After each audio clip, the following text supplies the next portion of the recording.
नमस्कार दोस्तों, पाथफाइंडर में आप सभी का स्वागत है। मेरा नाम है डॉक्टर महिपाल सिंह राठौड़ और आज इस लेक्चर में मैं आपके साथ डिस्कस करूंगा मथुरा स्थित कृष्ण जन्मभूमि मंदिर और शाही ईदगाह मस्जिद के विवाद के बारे में।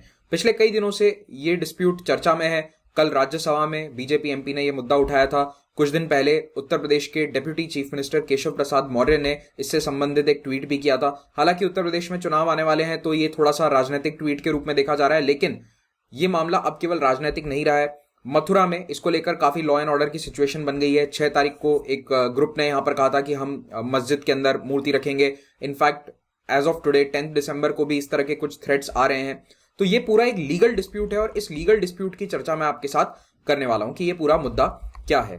आगे बढ़ने से पहले आपको बताना चाहता हूं कि अगर आपको मेरे लेक्चर्स के अपडेट्स और पीडीएफ्स प्राप्त करने हैं तो आप पाथफाइंडर या डॉक्टर महिपाल राठौड़ सर यानी कि मेरे टेलीग्राम चैनल दोनों में से किसी को भी ज्वाइन कर सकते हैं।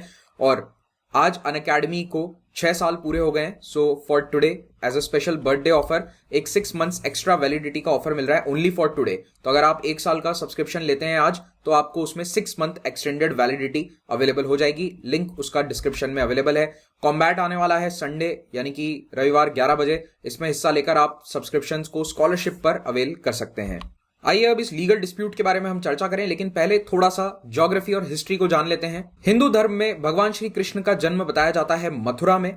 मथुरा में उस समय उनके मामा कंस का राज हुआ करता था और उन्होंने अपनी बहन देवकी और उनके पति वासुदेव को जेल में रखा था। उस जेल की जो लोकेशन है जहां कृष्ण भगवान का जन्म हुआ वो ये लोकेशन बताई जाती है। अब ये मथुरा शहर के बीचों बीच है। आज आप देख सकते हैं मथुरा सिटी पूरा यहां पर डेवलप्ड है। तो मथुरा सिटी के बीच में जो ये जगह है यहां पर इसी जमीन पर ये जेल बताई जाती थी। लेकिन यहां पर जो पुराना मंदिर था वो औरंगजेब के शासन में, मुगल बादशाह औरंगजेब के शासन में तोड़ दिया गया और उसी की जमीन पर ये वाली मस्जिद बना दी गई। लेकिन आज अगर आप इसको देखेंगे करंटली यहां पर एक मंदिर भी है। आप देखेंगे ये श्री कृष्ण जन्मस्थान मंदिर है और इसके बिल्कुल बगल में सेम दीवार है शाही ईदगाह मस्जिद की। और ये पूरी प्रॉपर्टी जो आप यहां पर देख रहे हैं इसको लेकर लीगल डिस्प्यूट अभी चल रहा है। अब इस स्थान पर एक प्राचीन हिंदू मंदिर हुआ करता था जिसे कई बार डिस्ट्रॉय किया गया। गजनी ने सबसे पहले इसको डिस्ट्रॉय किया था, जो हमें लेटेस्ट मतलब हिस्ट्री के अंदर इसका एविडेंस मिलता है। तो गजनी ने उस टेंपल को डिस्ट्रॉय किया, लेकिन उसके बाद वहां के जो लोकल गढ़वाल रूलर्स थे उन्होंने फिर से इसे बनाया। फिर से वो डिस्ट्रॉय किया गया युद्ध में। अगेन उसे ओरछा के राजाओं ने फिर से बनवाया 17th सेंचुरी में। लेकिन फाइनली 17th सेंचुरी में around some time around 1670 Aurangzeb ने यहां पर जो मंदिर था उसे तोड़कर ये वाली मस्जिद का निर्माण किया। ये आज से लगभग 100 साल पुराना एक फोटोग्राफ है। तो इसमें आप देख सकते हैं कि यहां पर कोई आसपास मंदिर नहीं है क्योंकि मंदिर पूरी तरह से तोड़ दिया गया था।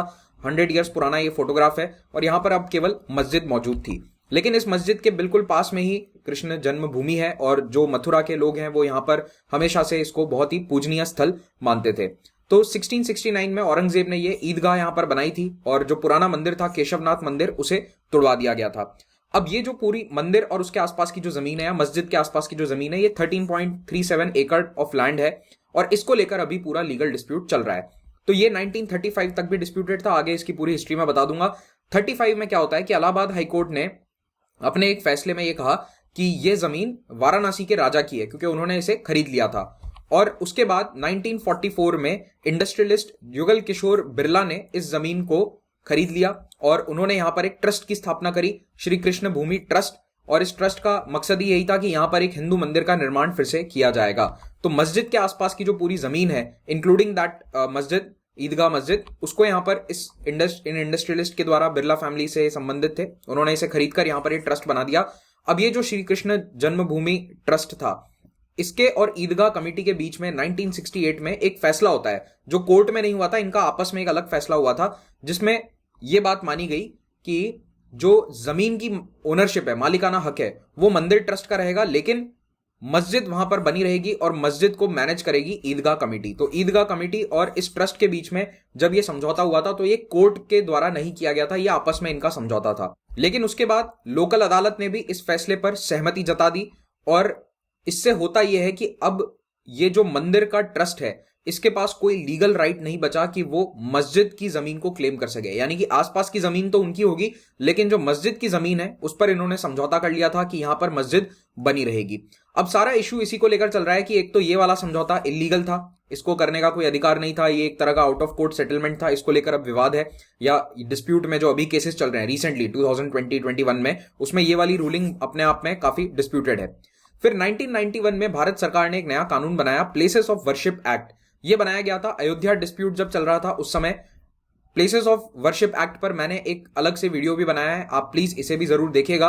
कुल मिलाकर इसमें यह कहा गया था कि 1947 तक जो मंदिर था या जो भी मस्जिद था वही उसका नेचर रहेगा, अब उसे चेंज नहीं किया जा सकता, एक्सेप्ट दी अयोध्या राम जन्मभूमि टेम्पल, बाबरी मस्जिद, जो उस वक्त डिस्प्यूटेड था, कोर्ट में उसका केस चल रहा था। तो कोई भी लीगल प्रोसीडिंग जो चल रही है, मान लो कि ये कृष्ण जन्मभूमि मंदिर की चल रही है, तो वो भी अब कोर्ट से बाहर कर दी जाएगी, उसको कोर्ट में नहीं सुनवाई नहीं होगी उसकी, क्योंकि 1991 से ये कानून लागू हो गया।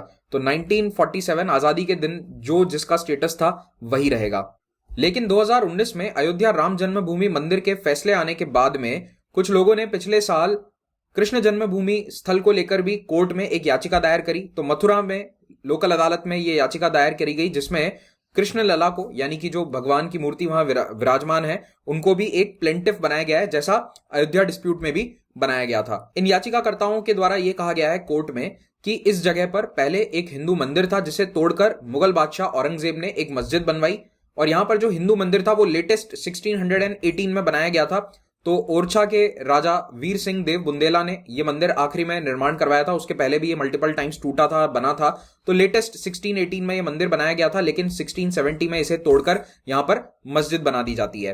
तो इसका जिक्र औरंगजेब के या फिर मुगल एडमिनिस्ट्रेशन के ऑफिशियल रिकॉर्ड्स में भी दर्ज है, और इसको कई सारे हिस्टोरियंस ने भी कवर किया है, जैसे कि सर यदुनाथ सरकार, जो कि भारत के सबसे बड़े हिस्टोरियंस में से एक हैं, फेमस हिस्टोरियन है, इन्होंने मुगल हिस्ट्री के ऊपर बहुत डिटेल में लिखा है। इन्होंने भी इस बात का जिक्र किया है अपनी किताब में, क्योंकि इन्होंने बहुत डिटेल में मुगल्स पर रिसर्च किया था। और उसके अलावा जो इटालियन ट्रैवलर है निकोला मैनुची, उसने भी अपने रिकॉर्ड्स में स्टोरिया डो मोगार में यह लिखा है कि एक मंदिर था जो तोड़ा गया था मथुरा के अंदर। फाइनली 1770 में मस्जिद बनने के 100 साल बाद यहां पर मराठास मुगल्स को हराकर मथुरा को अपने कंट्रोल में ले लेते हैं, और फिर से मंदिर को यहां पर रिस्टोर और रेनोवेट करवाया जाता है। लेकिन अब वो कितने बड़े स्तर का रेनोवेशन कराया गया उसकी एग्जैक्ट जानकारी नहीं है, क्योंकि मतलब 20th सेंचुरी के आसपास वहां पर बहुत बड़ा मंदिर नहीं था, लेकिन मस्जिद के पास वाली जो जगह है वहां पर लोग पूजा अर्चना जरूर करते थे। सन 1803 में ईस्ट इंडिया कंपनी का इस एरिया पर शासन हो जाता है। तो जो सेकंड एंग्लो मराठा वॉर था उसमें मराठास की हार हुई, और उसके बाद अंग्रेजों का इस एरिया पर कंट्रोल आ जाता है। 1815 में ये जो पूरी डिस्प्यूटेड साइट है इसको ऑक्शन कर दिया गया। ऑक्शन समझते हो आप, बोली लगा दी गई इसकी कि जिसको खरीदना है आप खरीद सकते हैं, मतलब अंग्रेजों के काम ही अलग थे। तो इस बोली में बनारस के राजा पाटनीमल ने इसे खरीद लिया, और ये जो 13.37 एकड़ जमीन है तब से इनके कंट्रोल में थी, यानी कि बनारस के जो राजा हैं उनके कंट्रोल में थी।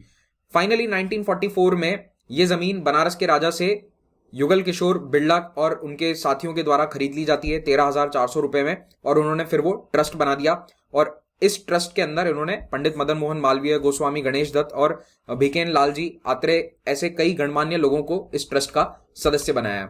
1951 में ये श्री कृष्ण जन्मभूमि ट्रस्ट जो है, इसका ऑफिशियली ऑब्जेक्टिव बनाया गया कि यहां पर एक मंदिर का निर्माण करना है, to fulfil the object of constructing a temple at the birth place. लेकिन ये ट्रस्ट मंदिर का निर्माण नहीं कर पाया और 1958 से लगभग डिफंक्ट है, यानी कि काम नहीं कर रहा है। फिर एक सोसाइटी यहां पर बनाई गई, श्री कृष्ण जन्मस्थान सेवा संघ, और 1967 में जो समझौता हुआ था वो इसी संघ के द्वारा किया गया था। इस समय जो उस स्थल पर जन्मभूमि मंदिर है उसका निर्माण भी इसी संघ के द्वारा करवाया गया 50s और 60s में। और इस संघ के अंदर कई प्रोमिनेंट इंडस्ट्रियलिस्ट फैमिलीज भारत की, जैसे कि बिरला, डालमिया, इन सब के सदस्य मौजूद थे और आज भी हैं। इनफैक्ट इवन इंडियन एक्सप्रेस के जो फाउंडर थे Ramnath Goenka, he was also involved in this trust. अब रिसेंटली जो याचिका करी गई है उसमें यह कहा गया है कि 1815 में जब अंग्रेजों ने इस जमीन को ऑक्शन करके बेचा था तो उस समय वहां पर कोई मस्जिद एग्जिस्ट नहीं करती है। हालांकि मतलब मुगल एडमिनिस्ट्रेशन के रिकॉर्ड्स ये बताते हैं कि मस्जिद का निर्माण करवाया गया था, लेकिन इस याचिकाकर्ता के अनुसार यहां पर मस्जिद नहीं थी, बल्कि एक पुराना सा स्ट्रक्चर था जो पूरे प्रॉपर्टी के एक कोने पर था, और बाद में लोकल मुस्लिम्स ने इसे ही मस्जिद के रूप में अपना लिया और बाद में इसे और ज्यादा बड़ा कर दिया। और इनका ये मानना है कि ये जो 1968 वाला जो कॉम्प्रोमाइज हुआ था ये भी पूरी तरह से इलीगल है। इन्हें कोई अधिकार नहीं था कि ये कॉम्प्रोमाइज कर लें, इस कमेटी को या इस संघ को ये अधिकार नहीं था कि वो ये वाला कॉम्प्रोमाइज कर लें। तो इनका ये मानना है कि जो जमीन का मालिकाना हक है वो श्री कृष्ण लला का है, यानी कि जो भगवान का बाल स्वरूप है उनका जमीन पर मालिकाना अधिकार है, क्योंकि यहां पर जो म्युनिसिपल रिकॉर्ड्स हैं उनके अंदर भी लॉर्ड केशव देव यानी कि कृष्ण भगवान को ही जमीन का मालिक बताया गया है, और जितने भी टैक्सेस या पानी के बिल एटसेट्रा आते हैं वो भी उन्हीं के नाम से पे किए जाते हैं। याचिकाकर्ताओं का यह भी कहना है कि जिस जेल में, कारागार में कृष्ण भगवान का जन्म हुआ, उसके अवशेष आज भी मौजूद होंगे, लेकिन वो खुदाई होगी, एक्सकेवेशन होगा, तभी पता चलेगा। और ये अवशेष मस्जिद के ठीक नीचे हैं, तो इसके लिए एक्सकेवेशन कराया जाना चाहिए, जैसा कि अयोध्या में भी एक्सकेवेशन हुआ था, उसके बाद डिटेल्ड रिपोर्ट आई थी। तो इनका ये मानना है कि एक्सकेवेशन उसी जगह पर होना अभी जरूरी है। तो पिटिशनर ने कहा है कि सबसे पहले तो ये जो सुपर स्ट्रक्चर यानी कि जो मस्जिद है, ईदगाह मस्जिद, इसको यहाँ पर हटाया जाए। ये एनक्रोचमेंट है और इस एनक्रोचमेंट को हटाने के बाद एक्सकेवेशन हो और फिर पूरा मालिकाना हक मंदिर के ट्रस्ट को दिया जाए और फिर यहाँ पर मंदिर का निर्माण हो। तो अक्टूबर 2020 में सबसे पहले जब ये मामला कोर्ट में आया, तो इसे पहले तो कोर्ट में डिसमिस कर दिया गया, क्योंकि 1991 के प्लेसेस ऑफ वर्शिप एक्ट के अनुसार इस तरह का कोई भी केस अब भारत की अदालत में नहीं आ सकता। लेकिन याचिकाकर्ताओं ने फिर से अपील करी डिस्ट्रिक्ट कोर्ट में और फरवरी 2021 में इनकी अपील के बाद में शाही ईदगाह मस्जिद मैनेजमेंट कमेटी को नोटिस जारी किए गए कि आप अपना रुख यहां पर स्पष्ट कीजिए। अब अगर ये मामला कोर्ट में और आगे लंबे समय तक चलता है, तो पिछले 5 दशक से जो समझौता हो रखा है 1968 वाला, उसको री एग्जामिन किया जाएगा। और अभी ये बहुत ही हमारे लिए पॉलिटी पॉइंट ऑफ व्यू से भी इंपॉर्टेंट है, क्योंकि प्लेसेस ऑफ वर्शिप एक्ट 1991 अपने आप में सुप्रीम कोर्ट में अभी चैलेंज हो रखा है, तो उसकी हियरिंग अभी चल रही है। तो सुप्रीम कोर्ट में वो चैलेंज क्यों रखा है? क्योंकि जो पिटिशनर्स हैं उनका ये मानना है कि जो जुडिशियल रिव्यू का अधिकार है उसके ये खिलाफ है। जुडिशियल रिव्यू क्या कहता है कि कोर्ट का कोई फैसला आया तो उसके खिलाफ फिर से अपील करी जा सकती है, लेकिन प्लेसेस ऑफ वर्शिप एक्ट 1991 ने यह अधिकार छीन लिया है हमसे। तो इसीलिए ये जुडिशियल रिव्यू वाला अधिकार जो है उसके खिलाफ जा रहा है और इसीलिए ये एक्ट अनकॉन्स्टिट्यूशनल है। तो इसीलिए ये कानून अपने आप में अभी चैलेंज हो रखा है जून 2020 से। तो अगर ये रिपील हो जाता है तो फिर हो सकता है कि मथुरा वाले केस में भी कुछ नया फैसला आ जाए। तो इसीलिए आपको इस पूरे केस की जानकारी होनी जरूरी है। तो आप लोगों को अगर इसका पीडीएफ डाउनलोड करना है तो इस टेलीग्राम चैनल से इसे कर सकते हैं।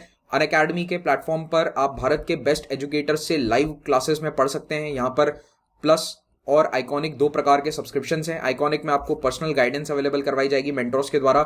जो भी सब्सक्रिप्शंस आप लेते हैं उसमें आपको 10% डिस्काउंट मिलेगा अगर आप महिपाल कोड का इस्तेमाल करेंगे तो।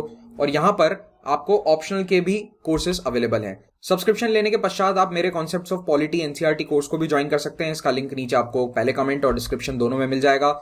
हर बुधवार को नए बैचेस बनते हैं, तो अगर आज आप सब्सक्रिप्शन ज्वाइन करते हैं तो you can start the new batch from 15 दिसंबर, जो नए बैचेस बनने वाले हैं।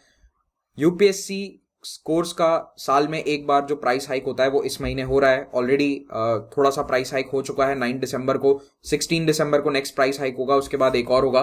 तो कुल मिलाकर इस महीने के एंड तक यानी कि 2021 के एंड तक काफी प्राइस हाइक हो जाएगा। इसको बीट करने के लिए आप क्या कर सकते हैं, अभी सब्सक्रिप्शंस को अवेल कर सकते हैं। हमारी 3 फ्री टेस्ट सीरीज है, इनको जरूर आप इस्तेमाल कीजिए, इनका उपयोग लीजिए। सभी सब्सक्रिप्शंस आपको ईएमआई पर अवेलेबल होंगे। ईएमआई कैसे अवेल करना है, डिस्क्रिप्शन में जो पहला लिंक दिया हुआ है, गूगल फॉर्म का लिंक है, उस पर क्लिक कीजिए। और आइकॉनिक सब्सक्राइबर्स के लिए लाइव मेंटरिंग प्लेटफॉर्म अवेलेबल है। Thank you very much for watching this. Have a great day.